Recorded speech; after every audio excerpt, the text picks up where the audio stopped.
اعوذ باللہ من الشیطان الرجیم بسم اللہ الرحمن الرحیم السلام علیکم ورحمۃ اللہ وبرکاتہ۔ ایک مخصوص گروہ کی اتہام ترازی اور اس کا ازالہ۔ حضرت عمر رضی اللہ تعالیٰ عنہ کو اپنے اس رویہ پر جو بظاہر گستاخانہ عمام معلوم ہوتا ہے، ساری عمر پشیمانی اور تاسف رہا، اور آپ رضی اللہ تعالیٰ عنہ کفارہ کے طور پر ساری عمر متعدد نفلی عبادات کا اہتمام کرتے رہے، لیکن ایک خاص گروہ اس واقعہ کو لے اڑا ہے اور اس کی بنا پر حضرت عمر رضی اللہ تعالیٰ عنہ کو متہم کرتا اور سب و رستم کا نشانہ بناتا چلا آ رہا ہے کہ وہ معاذ اللہ بڑے گستاخ تھے۔ اس خاص گروہ کی طرف سے حضرت عمر رضی اللہ تعالیٰ عنہ کی شان میں گستاخیاں کرنے اور انہیں متہم کرنے کے لیے اس واقعے کو بھی نمک مرچ لگا کر کو اچھالا جاتا ہے، مگر وہ لوگ یہ بھول جاتے ہیں کہ اگر اس معنی و مفہوم میں یہ بات لی جائے گی تو گویا بات حضرت عمر رضی اللہ تعالیٰ عنہ کی ذات تک محدود نہیں رہے گی، بلکہ اس کی زد میں حضرت علی رضی اللہ تعالیٰ عنہ کی ذات گرامی بھی آ جائے گی کہ انہوں نے بھی اس موقع پر نبی اکرم صلی اللہ علیہ وآلہ وسلم کے حکم سے سرتابی کی۔ حالانکہ دنیا کا یہ مسلمہ اصول ہے کہ الامر فوق الادب، یعنی حکم ادب سے بالا تر ہے، جبکہ حکم دیا جا رہا ہو تو ادب و تعظیم کا معاملہ پیچھے رہ جائے گا، حکم پر بہر صورت عمل کیا جائے گا۔ لیکن معاذ اللہ ثم معاذ اللہ، نہ حضرت علی رضی اللہ تعالیٰ عنہ کی نیت میں کوئی خلل تھا اور نہ ہی حضرت عمر رضی اللہ تعالیٰ عنہ کی نیت میں کوئی فتور۔ ان دونوں جلیل القدر اصحاب رسول اللہ صلی اللہ علیہ وآلہ وسلم کے دلوں میں نہ بغاوت و سرتابی کی جراثیم تھے اور نہ ہی گستاخی کا کوئی ارادہ تھا، بلکہ در حقیقت یہ حمیت حق تھی، جس کی وجہ سے حضور صلی اللہ علیہ وآلہ وسلم کے اس فرمان پر کہ رسول اللہ کا لفظ صلہ نامہ سے مٹا دو، حضرت علی رضی اللہ تعالیٰ عنہ کی زبان سے یہ الفاظ ادا ہو گئے کہ میں تو یہ کام کرنے والا نہیں ہوں، اور اسی حمیت حق کے سبب سے حضرت عمر رضی اللہ تعالیٰ عنہ نے ایسا انداز گفت وہ اختیار کیا۔ ان دونوں حضرات و کرام رضی اللہ تعالیٰ عنہ کے اس طرز عمل پر نبی اکرم صلی اللہ علیہ وآلہ وسلم نے کوئی سرزنش فرمائی اور نہ ہی اظہار ناراضگی اور ناپسندیدگی فرمائی، بلکہ حضرت علی رضی اللہ تعالیٰ عنہ سے فرمایا کہ مجھے بتاؤ کہ رسول اللہ کے الفاظ کہاں مرقوم ہیں، اور پھر اپنے دست مبارک سے انہیں مٹا دیا۔ پہلے ذکر ہو چکا کہ حضرت عمر رضی اللہ تعالیٰ عنہ کے تیکھے انداز میں کیے گئے تمام سوالات کے جوابات نبی اکرم صلی اللہ علیہ وآلہ وسلم نے تبسم کے ساتھ ارشاد فرمائی۔ یہ تمام باتیں اس امر کی علامت ہیں کہ نبی اکرم صلی اللہ علیہ وآلہ وسلم ان اثرات گرامی رضوان اللہ علیہ اجمعین کے جذبات کی صحیح نوعیت سے بخوبی آگاہ تھے۔ ابو جندل رضی اللہ تعالیٰ عنہ کی آمد۔ ادھر جذبات کا یہ عالم تھا، ادھر ان سلگتے ہوئے جذبات پر اس واقعہ نے تیل کا کام کیا کہ سہیل بن عمر کے صاحبزادے ابو جندل رضی اللہ تعالیٰ عنہ مکہ میں ایمان لا چکے تھے، اور سہیل نے ان کو زنجیروں اور بیڑیوں میں جکڑ کر ایک کوٹھڑی میں بند کر رکھا تھا۔ سہیل اور قریش کے دوسرے لوگ ان کو بہت مارا کرتے تھے تاکہ وہ اس تشدد سے گھبرا کر اپنے آبائی بت پرستی کی دین کی طرف لوٹ آئیں۔ انہیں جب پتہ چلا کہ نبی اکرم صلی اللہ علیہ وآلہ وسلم حدیبیہ کے مقام پر مقیم ہے، جو مکہ سے 1415 میل کے فاصلہ پر واقع ہے، تو انہوں نے کسی نہ کسی طرح اپنی بیڑیاں توڑوائیں اور چھپتے چھپاتے حدیبیہ میں حضور صلی اللہ علیہ وآلہ وسلم کی خدمت میں پہنچ گئے۔ ابھی اس معاہدہ کی سیاہی بھی خشک نہیں ہوئی تھی کہ اس موقع پر ابو جندال رضوان اللہ علیہ وہاں اس حالت میں پہنچے کہ ان کے ہاتھوں میں زنجیریں پڑی ہوئی تھیں، جسم پر تشدد کے نشان تھے۔ وہ آئے اور نبی اکرم صلی اللہ علیہ وآلہ وسلم کے قدموں میں لیٹ گئے۔ سہیل بن عمر نے فوراً کہا، یہ ہے پہلا معاملہ، صلح کی جو شرائط ہمارے مابین طے ہو چکی ہیں، ان کے مطابق آپ ابو جندال کو میرے حوالے کر دیجئے۔ حضور صلی اللہ علیہ وآلہ وسلم نے فرمایا کہ شرائط ضرور طے ہو گئی ہیں، لیکن تم ان کو تو ہمارے ساتھ رہنے کی اجازت دے دو۔ سہیل نے کہا، قطعاً نہیں، اسے آپ کو برے صورت واپس کرنا ہوگا۔ حضور صلی اللہ علیہ وآلہ وسلم نے پھر فرمایا، سہیل تم اس کو یہیں رہنے دو۔ اس نے فوراً کہا، پھر ہمیں کوئی صلح نہیں چاہیے، صلح کی شرائط کا عدم سمجھیے، اب تلوار ہی ہمارے درمیان فیصلہ کرے گی۔ حضور صلی اللہ علیہ وآلہ وسلم نے فرمایا کہ اچھا تم نہیں مانتے تو ٹھیک ہے، صلح کی شرائط باقی رہیں گی، جنگ سے صلح بہتر ہے۔ ادھر ابو جندل چیخ رہے تھے اور اب انہوں نے خیمہ میں موجود مسلمانوں سے استغاثہ کیا کہ مسلمانوں مجھے کن بھیڑیوں کے حوالہ کر رہے ہو، اندازہ کیجیے اس وقت جذبات کا کیا عالم ہوگا۔ سب کے دل مجروح تھے لیکن جوش سے لبریز تھے، سینوں میں دل و بتاب تھا کہ اللہ کے رسول کا ذرا سا بھی اشارہ ہو جائے تو تلواریں نیام سے نکل آئیں۔ واقعہ یہ ہے کہ یہ مرحلہ صحابہ کرام رضوان اللہ علیہم اجمعین کی اطاعت و شاعری کا بڑا کڑا، بڑا شدید اور بڑا نازک امتحان تھا جس سے اللہ تعالیٰ ان کو گزار رہا تھا۔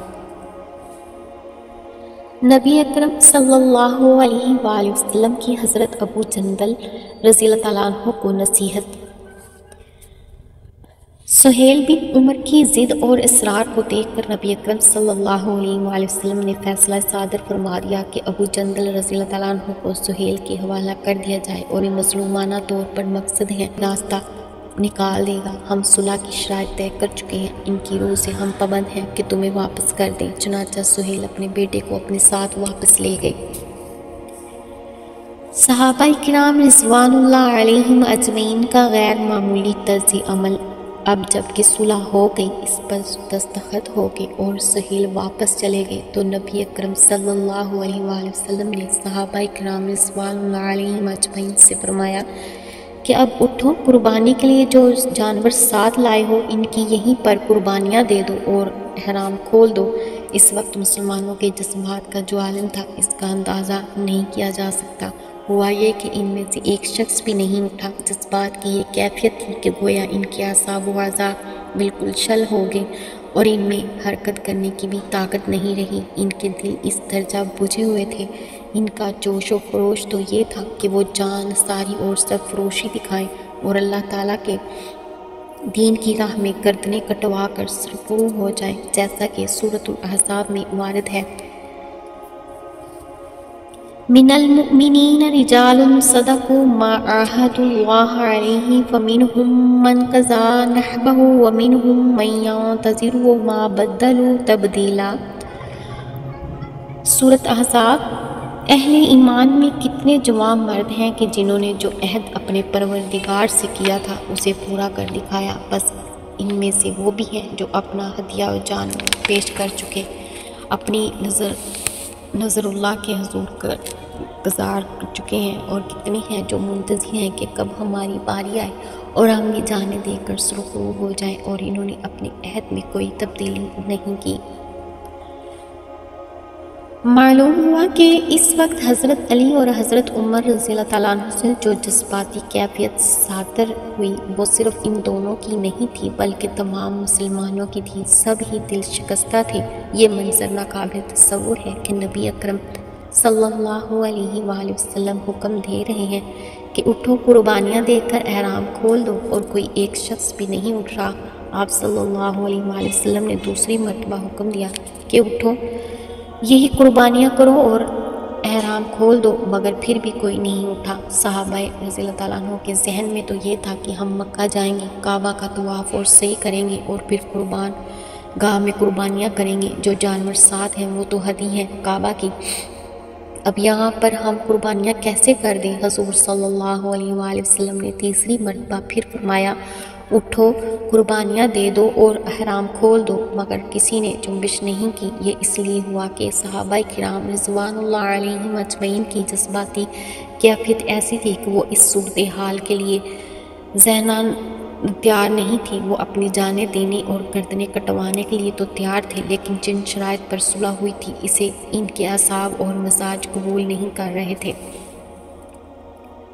ام المومنین حضرت ام سلمہ رضی اللہ تعالیٰ عنہ کا مدبرانہ مشورہ روایات میں آتا ہے کہ نبی اکرم صلی اللہ علیہ وآلہ وسلم کچھ ملول ہو کر اپنے خیمہ میں تشریف لے گئے۔ حضور صلی اللہ علیہ وآلہ وسلم کا یہ معمول تھا کہ سفر میں ایک زوجہ محترمہ کو ساتھ رکھتے تھے۔ سفر کے موقع پر قرآن اندازی ہوتی تھی کہ اس مرتبہ کون ساتھ جائے گا۔ اس سفر میں ام المومنین حضرت ام سلمہ رضی اللہ تعالیٰ عنہ حضور صلی اللہ علیہ وآلہ وسلم کے ساتھ تھی۔ حضور صلی اللہ علیہ وآلہ وسلم خیمہ میں تشریف لے گئے اور حضرت ام سلمہ رضی اللہ تعالیٰ عنہ سے ذکر کیا کہ میں نے مسلمانوں سے 3 مرتبہ کہا کہ اٹھو قربانیاں دے دو اور احرام کھول دو، لیکن کوئی ایک شخص بھی نہیں اٹھا۔ اس پر انہوں نے عرض کیا کہ حضور صلی اللہ علیہ وآلہ وسلم آپ زبان سے کچھ نہ فرمائیے، آپ خیمہ سے باہر تشریف لے جائیے، قربانی دیجیے اور حلق کرا کے احرام کھول دیجیے۔ نبی اکرم صلی اللہ علیہ وآلہ وسلم نے اس مشورہ پر عمل کیا، باہر تشریف لائے، قربانی دی، سر کے بال منڈوائے اور بعدہ احرام کھول دیے۔ صحابہ کرام رضوان اللہ علیہم اجمعین کا رد عمل اور اس کی تعویل۔ صحابہ کرام رضی اللہ تعالیٰ عنہ نے جب یہ سب کچھ دیکھا تو اب سب کے سب کھڑے ہو کے جو حضرات ہدی کے جانور ساتھ لائے تھے انہوں نے قربانیاں دی، اور تمام صحابہ کرام رضوان اللہ علیہم اجمعین نے حلق یا قصر کرایا اور احرام کھول دیے۔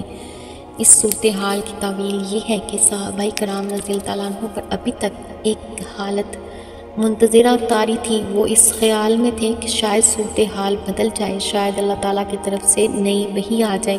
جب تک یہ صورت سامنے نہیں آئی کہ نبی اکرم صلی اللہ علیہ وآلہ وسلم نے خود قربانی دینے اور حلق کرانے کے بعد احرام کھول دیا، تو اس وقت تک ان کے ذہنوں میں صورتحال کی تبدیلی کا ایک امکان برقرار تھا کہ جس کے وہ شاید انتظار میں تھے۔ لیکن جب نبی صلی اللہ علیہ وآلہ وسلم نے احرام کھول دیا تو صحابہ کرام رضوان اللہ علیہم جان گئے کہ یہی آخری فیصلہ ہے۔ چنانچہ حالت منتظرہ ختم ہوگی اور سب نے احرام کھول دیے۔ عمرہ کی جو نیت کی ہوئی تھی اسے اگلے سال کے لیے مؤخر کرتے ہوئے نبی اکرم صلی اللہ علیہ وآلہ وسلم اور تمام صحابہ کرام رضی اللہ تعالیٰ عنہ نے حدیبیہ کے مدینہ کی طرف مہاجرت فرمائی۔